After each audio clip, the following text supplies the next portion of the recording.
ফুটিতে ফুল কেন ঝরে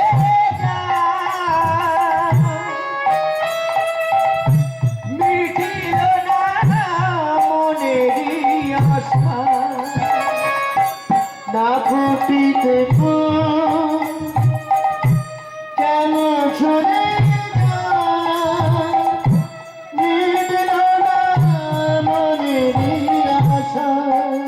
আমারে না ফুটিতে ফুল কেন ঝরে শুধু মিটিল না মনেরই আশা ঘরে বাবা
সর্বটি ধরা বিস্তার করে তাকে ছবল দিতে যাচ্ছে বাঁচার তাগিদে। ঠিক এমতো অবস্থায় হঠাৎ করে এক বৃদ্ধ মানুষ সেই কুয়াটার কাছে এসে দাঁড়িয়েছে। দাঁড়িয়ে তারও জল তোলার প্রয়োজন হয়েছে।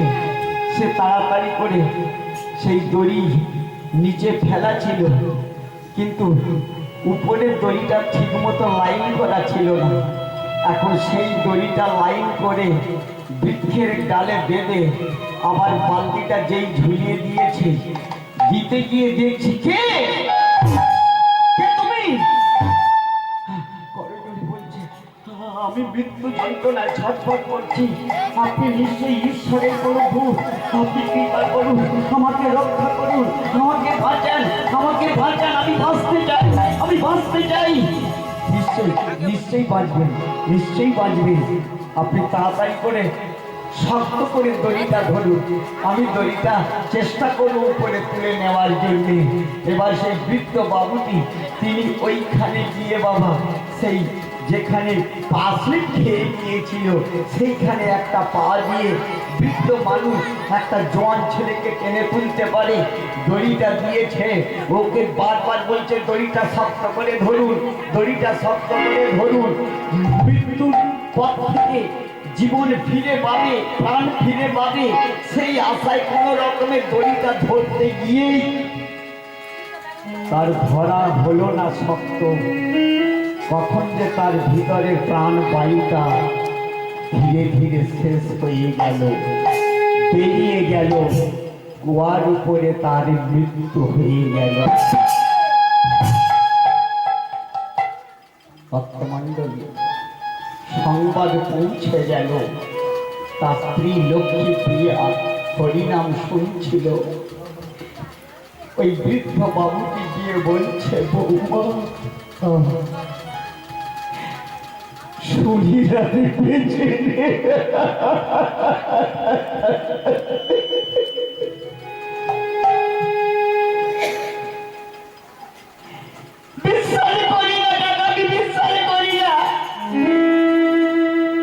তুমি একবারে নিজে গিয়ে দেখো, ছুটতে ছুটতে কুয়ার কাছে পৌঁছে গেছে, দৃশ্য দর্শনে করে না। এই কি তোমার লীলা,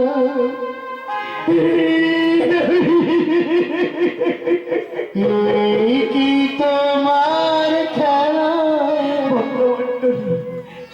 জল ফেলতে ফেলতে এই দৃশ্য দর্শন করে কন্যা লিলি আর তার স্ত্রী পাগলিনী হয়ে গেল। ভক্তমণ্ডলী, মাতৃগর্ভে থেকে যখন আমরা আসি, পা দুটি উপরের দিকে থাকি আর মাথাটা পৃথিবীর কুয়ার ভিতরে পড়ে। মাতৃগর্ভে থেকে যখন এলাম গো বাবা, পা দুটো উপরে আর মাথা পৃথিবীর রূপে কুয়ার উপরে এসে পড়লাম। আর এই কুয়ায় পড়ে প্রচন্ড পিপাসা, জল পান হবে। কিসের পিপাসা? জমি চাই, ঘর চাই, ভালো বাড়ি চাই, সোনা দানা চাই, ভালো স্ত্রী চাই, পুত্র কন্যা চাই, এত পিপাসা। আর সেই পিপাসা পান করতে এসে দেখছি হ্যাঁ, প্রচুর জমি জায়গা আছে, প্রচুর ঘর বাড়ি আছে, প্রচুর সোনা দানা পুত্র পরিবার আছে, কিন্তু পান করার ধরা বড় শক্ত। ওই যে বললাম না, একটা হাতি তার দুটো সুর আর 12টা পা। এ প্রথমে তাকে খেতে এসেছিল। দুটো সুরকে, হাতির দুটো সুর মানে বর্তমান কলিযুগে মানুষের আমাদের দুটো করে সুর, দুটো করে আনন্দ, দুটো করে মুখ। যেমন হৃদয়ে একটা কথা বলি আর এই মুখটা আর একটা কথা বলে। মুখটা বলছেন কাকাবাবু ভালো আছিস, আর হৃদয়টা বলছে তুই আমার জমিটা জোর করে নিয়েছিস, যদি ঈশ্বর আমার সময়ে দেয় তোর ব্যবস্থা আমি করে দেব। হৃদয়টা বলছে তার স্ত্রীকে, ললিতা আরো যদি 20 বছর আগে তোমার সঙ্গে আমার বিবাহ হতো, আমার সংসার ফুলে ফেটে যেত। আর এই মুখটা বলছে কি জানে, সালা তুই মরিস না বলে আলুর চপ ব্যাপারীর মেয়ে টিঙ্কিতে আমি বিয়ে করতে পারি। মুখ বলছে এক কথা, হৃদয়ে বলছে এক কথা। এই মুখ আর হৃদয় যদি এক না হয়, ঘরে বাইরে এক মন, তবে হবে কৃষ্ণ দর্শন। ঘরে আমরা মনে করি আমাদের স্ত্রী, আর বাইরে আমরা মনে করি পুরুষ। না স্যার, ঘর বলতে হৃদয় আর বাইরে বলতে এই মুখ। আমাদের হৃদয় আর মুখ যদি এক কথা বলে, তাহলে গোবিন্দ দর্শন অবশ্যই মিলবে। আর 12টা পা হাতিটা, ওই 12টা পা কি জানে? বৈশাখ জ্যৈষ্ঠ আষাঢ় শ্রাবণ ভাদ্র আশ্বিন কার্তিক অগ্রহায়ণ পৌষ মাঘ ফাল্গুন চৈত্র, বৎসরের 12টা মাস। এই 12টা পা কখন মাস মাস হতে হতে হতে বছর কেটে যাচ্ছে, আর বৎসরের পর বৎসর পরে যাওয়ার পর কখন যে আমাদের পরমায়ুটা শেষ হয়ে যাচ্ছে আমরা তা বুঝতে পারছি না। ওই যে গাছটার ডাল পা বেঁধে গিয়েছিল, পা ছাড়াতে পারছে না, টানাটানি করছে গো। ওটা কারা? এই সংসারে বিশাল পৃথিবীর কুয়ার ভাঙা দেয়ালের গায়ে নয়, এই ঘরের আলে ওয়ালে সৃষ্টি হয়েছে নাতি নাতনি ছেলে মেয়ে। এরা মায়ার দড়ি দিয়ে আমাদের পাটা বেঁধে রেখেছিল। সংসারে যারা, যাদের জন্য করলাম চুরি, তারা বলছে চোর। যে স্ত্রীকে আমার সব কিছু দিলাম, সে বলছে জঞ্জাল মরিলে বাঁচি, তাই সংসার আর চাই না, এবার বেরিয়ে চলে যাব, এ আর ভালো লাগে না। কিন্তু নাতি নাতিনি মায়ার দড়ি দিয়ে পাখানা ভরে জীবন টানাটানি করছে, পা টানাটানি করছে, ওপর থেকে মধু পড়ছে।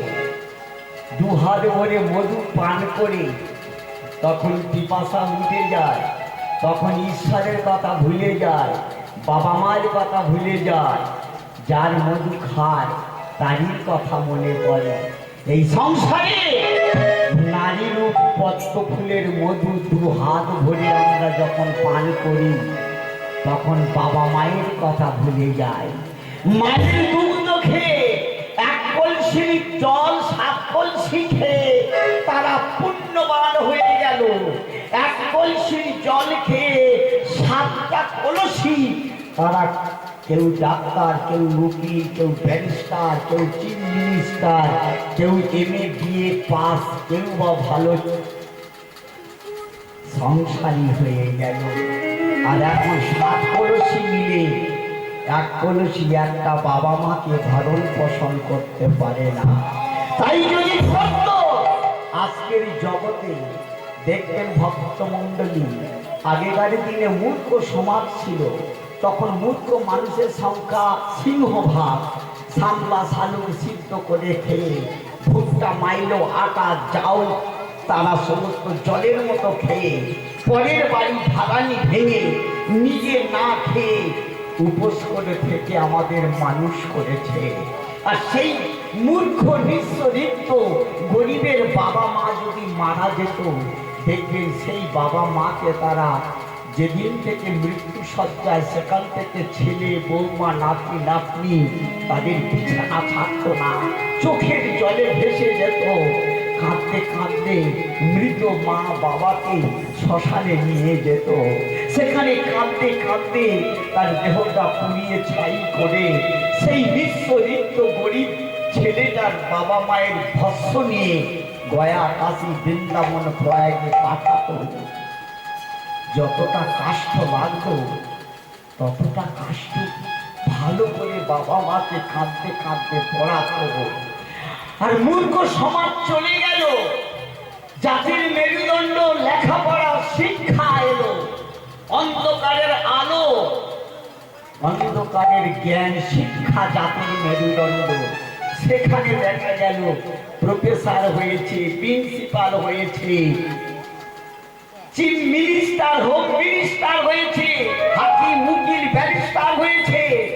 শিক্ষিত সমাজে প্রিন্সিপালের বাবা মারা গেছে, তাই সে স্ট্যাটাস বর্তমান করতে গিয়ে আগেকার বাবা মা, মূর্খ সমাজে বাবা মা মরে গেলে সকলে শুধু জড়াজড়ি করে কেঁদে চোখের জলে মাটি ভাসিয়ে দিত। আর এখন শিক্ষিত সমাজে বাবা মারা গেছে, তাকে স্ট্যাটাস বর্তমান করতে মদের বোতল আত্মীয়দের হাতে তুলে দিচ্ছে। শুধু তাই নয়, মূর্খ সমাজ যখন ছিল, যতটা কষ্ট লাগতো ততটা কষ্ট নিয়ে বাবা মাকে পুড়িয়ে ছাই করত। আর এখন শিক্ষিত সমাজ, এরা প্রফেসর, প্রিন্সিপালের বাবা মা, তাই এরা এমন করছে, এরা বাবা মাকে নিয়ে শ্মশানে যাওয়ার সময় সেখানে মদ খেতে খেতে যাচ্ছে। চোখের জল তো দূরের কথা, এখন মদ খেয়ে ঢলাঢলি করছে। যার বাবা মরেছে সেই গলায় দড়ি বাঁধবে কি, সে তো পাশে পড়ে আছে। ভক্তমণ্ডলী, শিক্ষিত সমাজে আরো কি করছে, সেই বাবা মাকে পড়াতে গিয়ে বলছে যত তাড়াতাড়ি পারো পুড়িয়ে দাও। বাবা মায়ের দেহটা যে তোকে নিজে না খেয়ে মানুষ করলো, তার দেহটা যত তাড়াতাড়ি পুড়িয়ে দেওয়া যায় তার জন্য কি ব্যবস্থা নিল শিক্ষিত সমাজ? রাস্তায় দেখবে টায়ার জ্বালিয়ে পিচ গলানো হয়।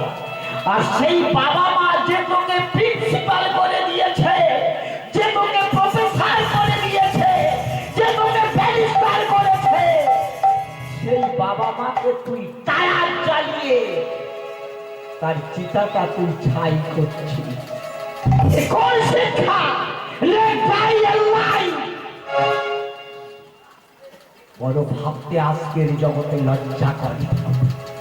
মূর্খ ছিল রামকৃষ্ণ পরমহংসদেব, তার চরণে বিশ্বের 422খানা দেশের মানবী মনীষীরা এখনো তার ভাষার ব্যাখ্যা করে শেষ করতে পারে না।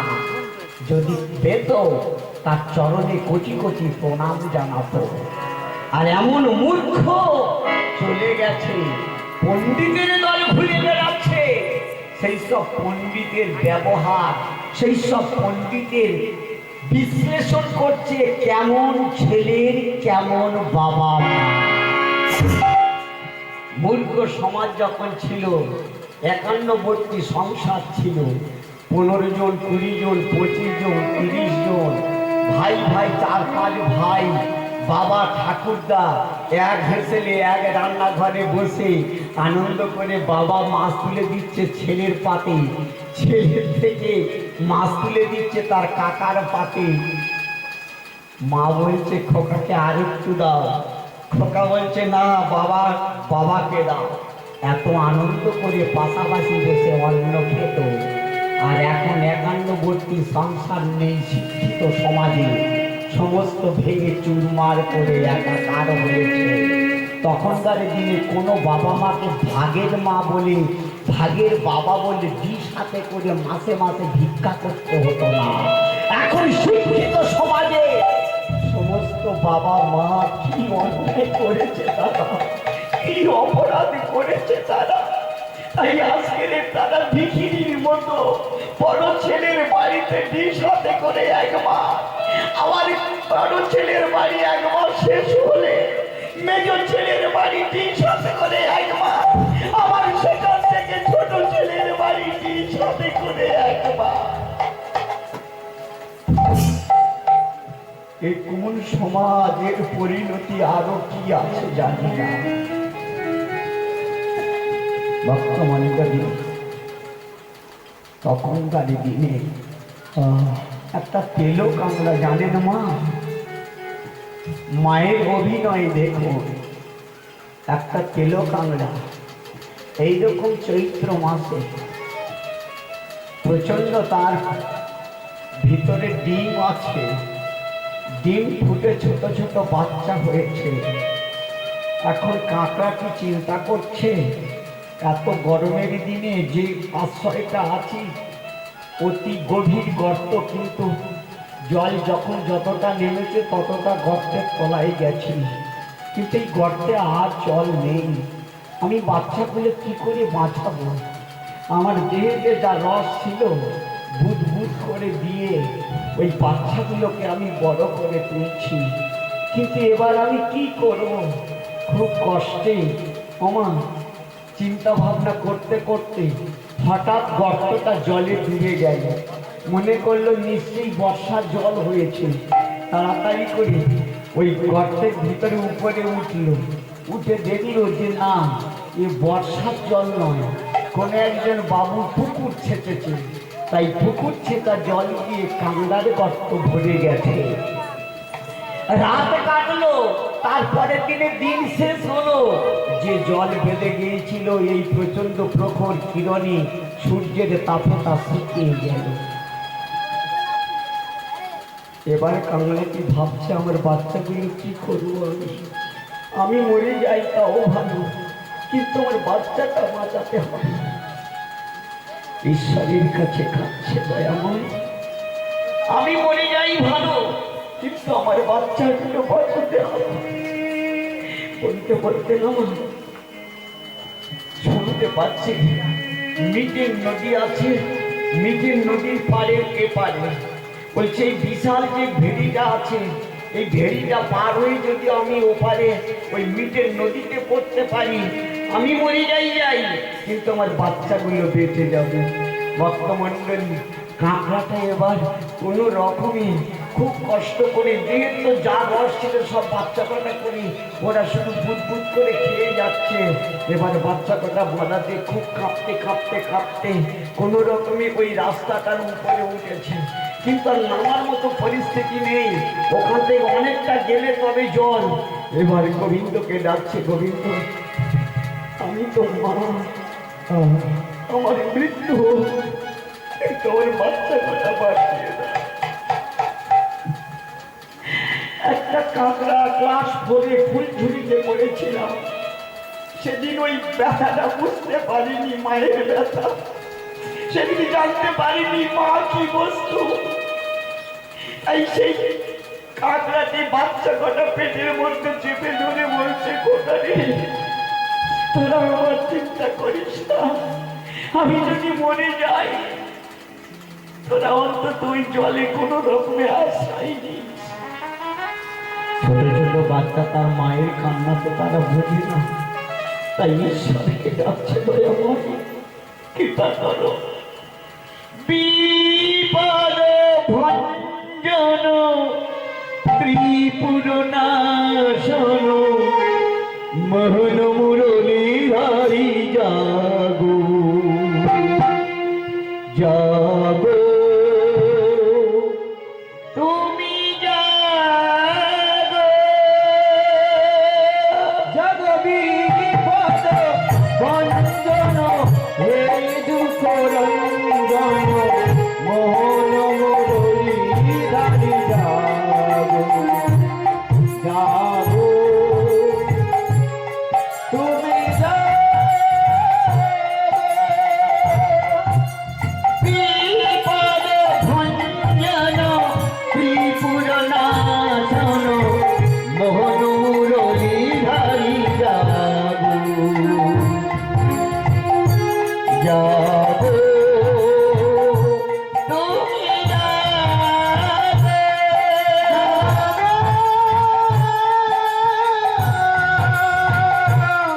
তুমি জাগো জাগো বিপদ ভঞ্জন হে দুঃখ রঞ্জন মোহন মুরলীধারী জাগো জাগো তুমি ভক্তিমতী মা এমনি করে যখন গোবিন্দকে স্মরণ করেছেন, বিপদহারী মধুসূদনকে ডাকছে। মধুসূদন থাকতে পারল না, বিশাল এক পশ্চিমে ঝড় তুলে দিল। আর সেই পশ্চিমে ঝড়ে ওই মৃত্যু যন্ত্রণা ছটফট করতে করতে কাঁকড়াটি ওই ঝড়েতে পাখে পাখে পাখে ওই নদীতে গিয়ে পড়ল বটে, কিন্তু কাঁকড়াটি মারা গেল, বাচ্চাগুলো জলে তারা জীবন পেল।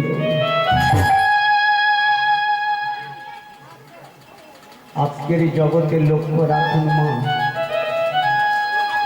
মা বাজারে শুধু নয়, বড় বড় মার্কেটে বহু দামি দামি সোনা গহনা মণি মুক্তা পাওয়া যায়। বলুন তো মা, যত বড় মার্কেটে আপনি যান না কেন, ক্যালকাটা থেকে আরম্ভ করে আমাদের জামতলা, বারাসাত, জয়নগর, যেখানে আপনি যান না কেন, গহনা প্রায় দোকানে কম বেশি করে দামি দামি পাওয়া যায়। আপনারা বলুন তো মা, সবচেয়ে দামি গহনাটার নাম কি?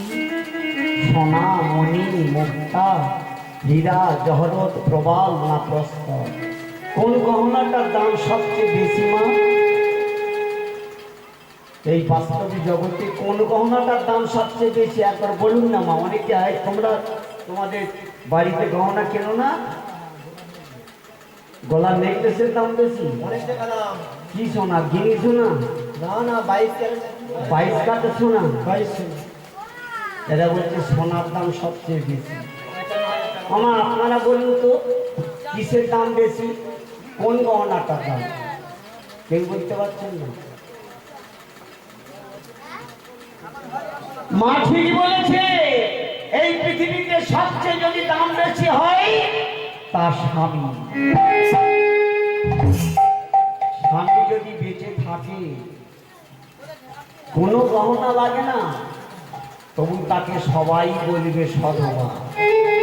আর স্বামী যদি বেঁচে না থাকে, অনেক গহনা গায়ে দিয়ে আছে, তবু মানুষ বলবে ইয়ে বিধবা।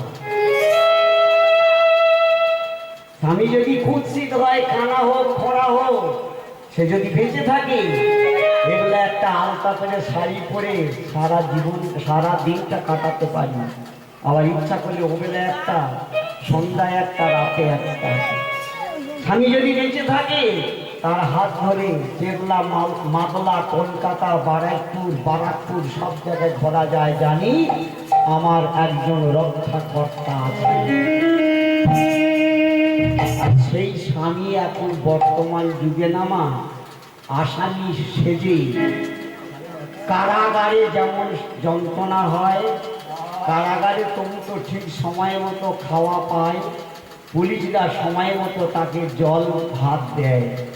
আর এই সংসার কারাগারের মধ্যে যারা আসামি সেজে আছি, প্রতিবারে দাঁত খিচুড়ি ছাড়া ভাত আর সহজে যায় না। এই যে 10 দিন 12 দিন 15 দিন পরে গান করে বাড়ি যায়, গিন্নি এই টাকার ব্যাগটা নেওয়ার জন্য হেসে আনন্দ করে অনেকটা দূর পথ আইডিয়া আসে, কোনো রকমে কায়দা করে হেসে হেসে হাত থেকে ব্যাগটা নিয়ে নিল। ঘরে গিয়ে বলবো প্রথমটাই চাকাইটা ছেড়ে দিল, তারপরে টাকাটা নিয়ে ওনার ব্যাংকে যখন চাবি দেওয়া হয়ে গেল তখন এসে বলল, তুমি আমার সাথে এনেছিলে কি? তুমি কি বলেছিল? আমার কথা তোমার খেয়াল থাকে না। তো কি করবো? বর্তমানে জগতে এইরকম রিজার্ভ ব্যাংকের টাকা রাখলে টাকা সহজে তোলা যায়, United state bank, Allahabad bank, যেখানে টাকা রাখলে সহজে তোলা যায়। কিন্তু এই যে বাড়িতে যে ব্যাংকে আছে ও ব্যাংকে টাকা জমা দিলে সহজে আর তোলা যায় না। রাধে রাধে। তাই ভক্তমণ্ডলী আজকের জগতে গোমা ভক্তমণ্ডলী, তারপরে যুগে অন্ধ ধৃত রাষ্ট্র। বলছি মা, আপনাদের কথা বলবো, আপনারা যে স্মৃতিতে সিঁদুর পড়েন, সেই সিঁদুরটা কোন দেবদেবীর নাম করে স্মৃতিতে দিতে হয়? আপনারা যে কপালে সিঁদুর পড়েন, কোন দেবদেবীর নাম করে সিঁদুরটা কপালে দিতে হয়? আপনারা যে সিঁদুর আপনাদের শাঁখাতে দেন, কোন দেবদেবীর নাম করে শাঁখাতে সিঁদুর দিতে হয়? আর সিঁদুর পড়ার সময় যদি সদবা ঠাকুমা, পিসিমা, মাসিমা, দিদিমা আসি, তাদেরও শাখাতে সিঁথিতে সিঁদুর দিতে হয় কোন দেবদেবীর নাম করে। আমি বলছি না, রামচরিতমালা বলছে, চৈতন্য চরিতামৃত বলছে, জগদ্রামী রামায়ণ বলছে, কালী প্রসন্ন মহাভারত বলছে। সিঁদুর পড়তে পড়তে সিঁদুর যদি রাইটে ডান দিকে ছড়িয়ে যায়, আর সেই সিঁদুর যদি কীট পতঙ্গ মশা আদি এবং কুকুর বিড়াল ইঁদুর ডিমিয়ে যায়, তাহলে নিজের হাজব্যান্ড, নিজের স্বামীর পরমাই ক্ষয় হয়। আমি বলছি না, সিঁদুর পড়তে পড়তে যদি বাম দিকে সিঁদুর ছড়িয়ে যায়, সেটা ওই রকম কীট পতঙ্গ মশা ইঁদুর বিড়াল ওই যদি ডিমিয়ে যায়, তাহলে আপনার পুত্র কন্যার পরমাই ক্ষয় হয়। সিঁদুর পড়তে পড়তে সামনে যদি ফন্টে যদি সিঁদুর পড়ে যায়, তাহলে ওই রকম ভাবে যদি কীট পতঙ্গ চলে যায়, তাহলে আপনার নিজের পরমাই ক্ষয় হয়। মেয়েকে সিঁদুর কিনতে পাওয়া যায়, এক ছোট সিঁদুর নয় 50 টাকা 100 টাকা নিল, কত ছড়াবে? ছড়াক না। কিন্তু ছড়িয়ে গেলে যে কি বিপদ আছে তা চিন্তা করেছে? অনেক মায়েরা দেখবে, যখন বিবাহ হয় না, তখন বাম দিকে সিঁথি কাটে তো, আর যখন বিবাহ হয় তখন মাঝখানে সিঁথি কাটতে হয়। কিন্তু আমি এই দেখছি এক জায়গায় যে তাদের বাম দিকে পছন্দ নয়, মাঝখানে পছন্দ নয়, এখন এই ডান দিকে সাইডে কাটছে। জানি না কি রস আছে, এরা মনে হয় ভারতবর্ষের বাইরে থেকে আরো কিছু শিখে নিয়েছে, তাই জন্য ডান দিকে সাইডে ওরা কেটে কেটে যাচ্ছে। আমি এটা জানি যে যারা সাইড কেটে চলে তাদের সংসারে রাইট বেঁধে আছে, ঝগড়া করা হয়। সেই জন্য স্বামীর সাথে মিল নেই, তাই সাইডের সঙ্গে মিল রেখেছে, তাই সাইডে শীতে কেটে কেটে যাচ্ছে। আমি আপনাদের বলছি, আমাদের ক্যানির দিকে এইরকম হচ্ছে, তাই বলছি। ভক্তমণ্ডলী, কেন জানেন মাঝখানে সিঁথি কাটতে হয়? এখানে কারা আছে, কারা থাকে, কেন ঘোমটা দিতে হয়, কেন ঘোমটা খুলতে নেই? আপনাদের কেসে কারা থাকে, আপনাদের কেসে পুচ্ছে লেগে শেষে আকার ভাগে কোন দেবদেবী বাস করে? মা সীতা চুল ছেড়েছিল, দ্রৌপদী চুল ছেড়েছিল, কিন্তু কৃষ্ণকে বেঁধে রেখেছিল। সীতা চুল ছেড়েছিল, সেদিন নারায়ণ তার সাথে সাথে ছিল। ভগবানের রামচন্দ্রের স্মৃতি উপর ছিল, তো স্মৃতি উপর ছিল, স্মৃতি হারা ছিল, সে এক কারণ। ভক্তমন্ডলী রাধে রাধে মা। তাই বলবো আপনাদের স্মৃতির পড়া বলবো, সিঁদুর পড়া বলবো, আপনারা ঠিক 4টের আগে আপনারা স্মরণ করে দেবেন। আমি বলবো মায়েদের কথা গেলে একটু বাবাদের কথা বলি। বাবাদের ঝাড়ে একটা বাঁশ কাঠি, রাধে রাধে, কিছু মনে করবেন না বাবা। আমি জানতে চাই, শিখতে চাই। পৃথিবী জোড়া আপনারা গুরু আর আমি আপনাদের ছাত্র। আপনারা সবাই শিক্ষক, আমি আপনাদের একজন ছাত্র। আমি একটা পালা গুরুর কাছ থেকে অনুপ্রেরণা হয়তো সামান্য শিখে আপনাদের সামনে বলছি, কিন্তু আপনারা বৎসরে হাজার হাজারটা বড় বড় কীর্তনিয়া বেদান্ত বৈদিকদের নিকট থেকে অনেক কিছু শিখে সবাই গুরু সেজে বসে আছে। বাবা, আমাদের মা কিংবা বাবা মারা গেলে আমরা তখন কি করি? বাবা কিংবা মাকে শ্মশানে নিয়ে যাই। আচ্ছা বলুন তো বাবা, শ্মশানে নিয়ে যাওয়ার সময় আমরা কি করি? খই ছড়াই কি? খই ছড়াতে হয়। আমার আপনারা দেখেছেন বাবা মা মারা গেলে গঙ্গায় যাওয়ার সময় খই ছড়াতে হয়। বাবা, ওই মেয়েটার এখন বিয়ে হয়নি, মা তো নাচছে, বলছে হ্যাঁ হয়। আর যাদের বয়স বেশি হয়ে গেছে তারা কেউ বলছে না। বাবা, খই কি ছড়াতে হয়? খই ছড়াতে হয়। তাহলে খই যদি ছড়াতে হয়, আবার দেখবেন আপনি যে দুতলাটা বেঁধেছেন, আপনার যে পুকুর ভর্তি মাছ আছে, বাগান ভর্তি সবজি আছে, গলা ভর্তি ধান আছে, ব্যাংকে অ্যাকাউন্টে টাকা আছে, আপনি কি দেখেছেন? এগুলো তো সব বাঁচার জন্য। বাঁচার জন্যে ঘর বাড়ি, বাঁচার জন্যে বাগান বাড়ি, বাঁচার জন্যে মাছ চিংড়ি, বাঁচার জন্যে টাকা।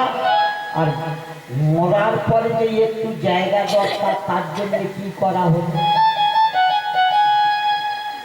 সব তো বাঁচার জন্য হলো।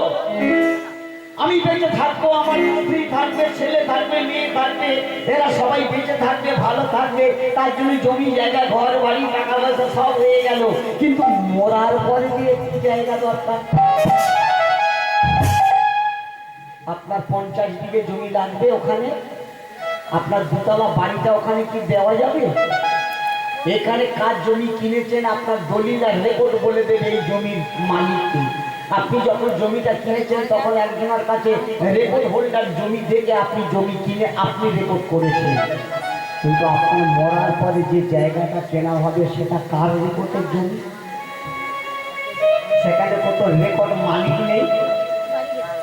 সেখানে আপনাকে রেখে আসার পূর্বে লক্ষ লক্ষ মানুষ সেখানে রেখেছে।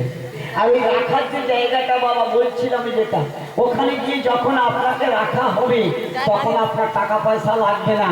ওখানে কি লাগবে? 5টা গেটে করিয়ে দিয়ে জায়গা কিনতে হবে। রাধে রাধে। হয় কি বাবা? আপনার টাকা পয়সা ওখানে লাগে না। হয় 16 আনা এখন, আগেকার দিনে 16 আনা ছিল 64 পয়সা, 4 পয়সায় 1 আনা, 4 64 পয়সা। তাহলে 16 আনা কি হতো? 4 64। আর এখন ক পয়সা আনা? 6 পয়সা আনা।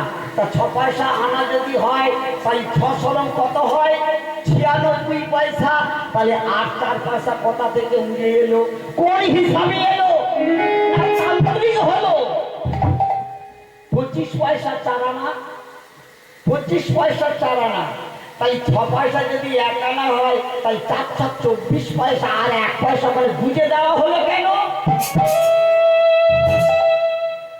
আগেকার দিনে 16 আনা 1 টাকা, 4 64 পয়সাকে যারা ভালো করে শিখেছে, কড়া গন্ডা পঞ্চিয়া, তারা জানে কিভাবে 16 আনাকে 3 ভাগ করা যায়। কিন্তু এখন আপনি 100 টাকা দিন, এমন কোন ব্যারিস্টার নেই, উকিল নেই, প্রফেসর প্রিন্সিপাল নেই যে 100 টাকাকে সমান করে 3টে ভাগ করে দিতে পারবে না। 500 ভাগ করবে, 399 আর 1 পয়সা কোথায় দেবেন? দিন দেখি। দিতে পারবেন না, শুধু 500 কেটে যাবে। তখনকার দিনে যারা শিখেছে তারা ঠিক হিসাব করে দিয়ে রাধে রাধে। তাহলে ওই যে 5টা গেটে করি বললাম বাবা, ওই 5টা গেটে করি কারা? আপনি যে খই ছড়িয়ে যাচ্ছেন, আপনার বাপ ঠাকুরদা দিতেন, আমাদের বাপ ঠাকুরদা দিতেন, তাই কি আমি দিলাম না? উদ্দেশ্য আছে। বৈষ্ণব ঠাকুর, ব্রাহ্মণ ঠাকুর তারা রিসার্চ করেছে, তাই তারা শাস্ত্র মতে ওই খই ছড়াতে হয়। ওই খই ছড়াতে হয় একজন দেবতার, তার নাম স্মরণ করি, এমনি এমনি খই ছড়ানো হয় না। আর ওখানে 5টা গেটে করে দিতে হয়, দিয়ে জায়গা কিনতে হয়। ওই 5টা গেটে করি কারা?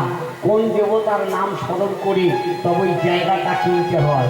এবারে দেখবেন বাবা, আপনার বা আমার দেহটা পুড়িয়ে ছাই করা হয়ে গেল, যে আগলা বাঁশটা দিয়ে আপনার দেহটা উল্টে পাল্টে পড়াতে দেখলাম যে আমার সেই বাঁশটা হয়তো 1-1.5 হাত 2 হাত আছে, বাকিটা পুড়ে গেছে। এবার যখন সবটা রাখা হবে তখন দেখবেন ওই বাঁশের আগালে দিয়ে মাটি খুঁড়ে ওই আগালেটাই গর্তেতে ধরে রাখতে হয়। তারপরে সবাই মাটি দেওয়া হয়ে গেলে কেউ বা তুলে ফেলে, কেউ বা ওই বাঁশটা ওখানে রাখতে হয়। ওই বাঁশটা কি, ওই বাঁশটা কে কেন রাখা হবে? মায়েরা, আপনাদের এখনকার খুব একটা দোলা খাটাতে হয় না। তখনকার দিনে দোলা খাটাতে হতো পাটের দড়ির দোলা, এখন লাইনের দড়ি, পাটের দড়ির দোলা খাটাতে হতো। আর দোলা খাটানো যখন হতো তখন জানেন কি, দোলার তলায় একটা দড়ি দিতে হতো, জানেন? দড়ি দিতে হয়। এখন তো মায়েরা দেয় না, এখন তো মায়েদের শাড়ি টাঙিয়ে দিল, ছেলে মানুষ হচ্ছে। তখনকার ওই ছেলে আঁকুড়ে ছেলে, কেউ পিঠে বেঁধে কাজ করতো, ভাড়ানি করতো, ধান ভাঙতো, আর কেউ আঁকুড়ে ছেলে ওই রকম দলাই দিত। তখন এইরকম ভূত পেতের উপদ্রব ছিল না, বাতাস লাগতো না, বাচ্চাদের কষ্ট হতো না। কেন হতো না? কারণ তারা যে দলার নিচে দড়ি দিত, ওই দড়িটা একটা দেবতার নাম করে দড়িটা টাঙাতে হয়। আর দড়ির মাথায় একটা জালের কাঁচি কিংবা লোহার চিরাগ বাঁধতে হয়। ওই দেবতাটাকে কার নাম স্মরণ করে ওই জালের কাঁচিটা বাঁধতে হয়। জেনে শুনে কাজ তো করতে হবে, তবে তো কাজ হবে। রাধে রাধে। আমি যদি হরিকে ডাকতে গিয়ে হবি বলি, তাহলে হবি উল্লাহ আসবে, হরি তো আসবে না কি? তাই রাধে রাধে। আজকের ভক্তমণ্ডলী, আজ সুদিন এসেছে, আনন্দের দিন এসেছে, তাই আজকের গোবিন্দকে ডাকার জন্যে, গোবিন্দের চরণে মতিগতি দেওয়ার জন্যে সবাই একসাথে বলবেন কি? আজ এই সুন্দর সাধু সঙ্গ, সুন্দর হরিনাম সঙ্গ, সুন্দর সাধু সমাবেত এই জায়গাতে আপনারা সবাই বৈষ্ণব। তাই যদি পারে, ভগবান যদি আপনাদের হাত দিয়ে থাকে, তাহলে গোবিন্দের জন্য আপনারা সেই হাত উত্তোলন করবেন। আর যদি মনে করেন যে আমার হাত আমি পেয়েছি, তাহলে তুলতে হবে না। রাধে রাধে। তাই বলছি কি, হরিনাম সঙ্গেতে সাধু সমাবেশেতে এসো না সবাই মিলে নেচে গে যাই। এদিন আরে আসবে কিনা জানি না তো ভাই, এদিন আরে আসবে কিনা জানি না তো ভাই। হরিনাম সঙ্গেতে সাধু সমাবেশেতে, হরিনাম সঙ্গেতে সাধু সমাবেশেতে সবাই মিলে নেচে যাই। এদিন আর আসবে কিনা জানি না তো ভাই, এদিন আর আসবে কিনা জানি না তো ভাই। হরিনাম সঙ্গেতে সাধু সমাবেশেতে, হরিনাম সঙ্গেতে সাধু সমাবেশেতে সবাই মিলে নেচে যাই। এদিন আর আসবে কিনা জানি না তো ভাই, সবাই মিলে হরি গুণ গাই।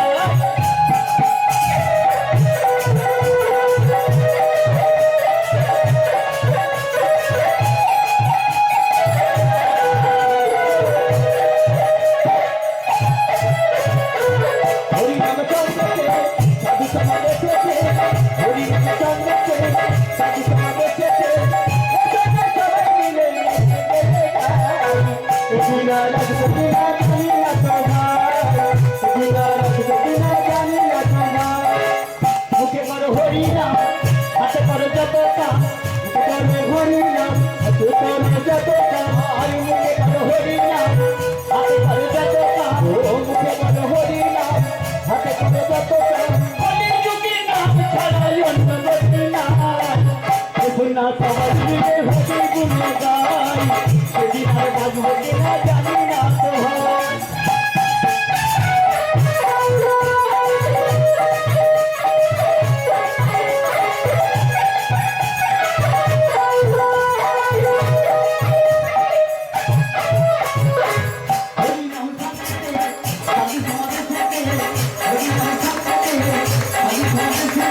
সবাই সবাই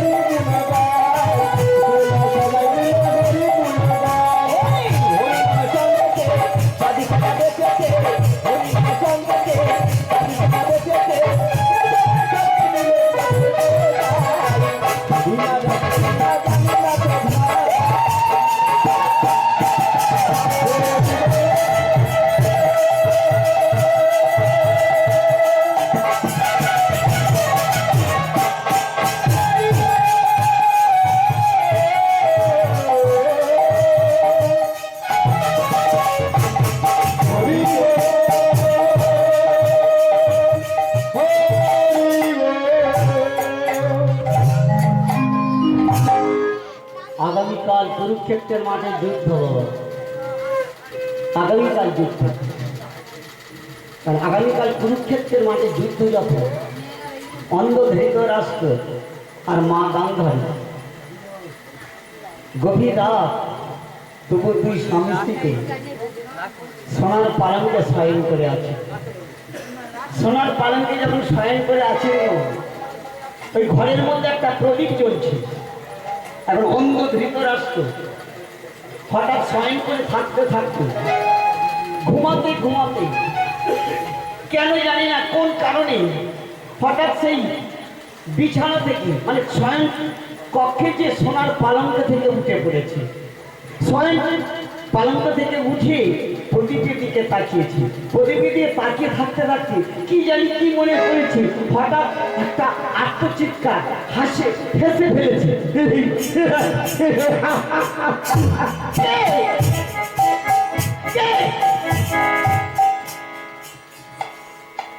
গান্ধারী উঠে বসে বলছে, হাসলো। কে হাসলো? অন্ত ধৃতরাষ্ট্র বলছে, গান্ধারী তুমি কি ভূত দেখলে? তুমি কি ভূত দেখলে?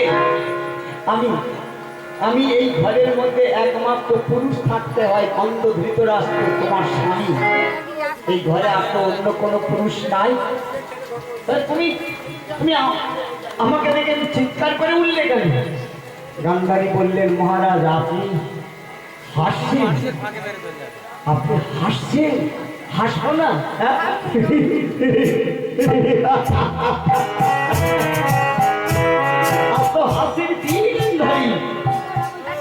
আগামীকাল আপনাদের ছেলেদের সাথে ছেলেদের যুদ্ধ হবে। আগামীকাল কোন ছেলে তার মৃত্যু বরণ হবে।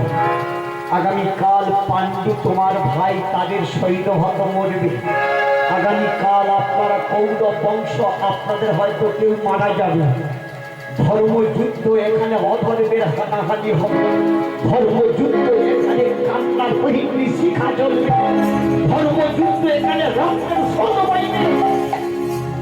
আর আপনি পিতা ধৃতরাষ্ট্র, চোখে দেখতে পান না ঠিক, কিন্তু আপনার অন্তর কি বলে, আপনার হৃদয় কি বলে, আপনার মন কি বলে? আগামীকাল যে যুদ্ধ হবে পাণ্ডবদের সাথে ধৃতরাষ্ট্রের, আগামীকাল পাণ্ডবদের সাথে কৌরবদের, আপনি কি বুঝতে পারছেন আপনার জয় নিশ্চয়ই?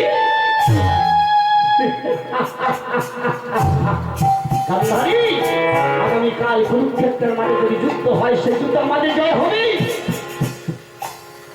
কেন জানো গান্ধারী? পাণ্ডব কুলে ওরা 5 ভাই আর 7 অপরিণী।